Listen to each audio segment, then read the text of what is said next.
नमस्कार मंडळी. रात्रीचे 2 वाजले आहेत आणि आम्ही अजून डेकोरेशन आमचा चालूच असा.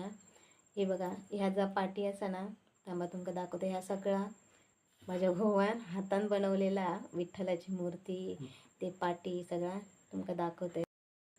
हे बघा, विठ्ठलाची हे प्रिंट करून घेऊन येलेला आणि नंतर मग ते का असा कोरून वगैरे पुट्ट्या जॉईंट करून ठेवलेलं, असं उभं करून ठेवलेलं म्हणजे चिपकवलेलं.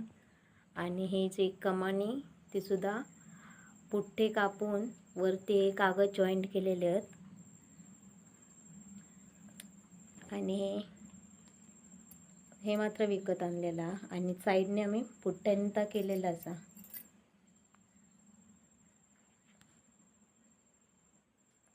मणपी अजून लावक नाही. लाइटिंग वगैरे केल्यावर हे असं दिसतं. डेकोरेशन कसं झालं आता नक्की सांगा.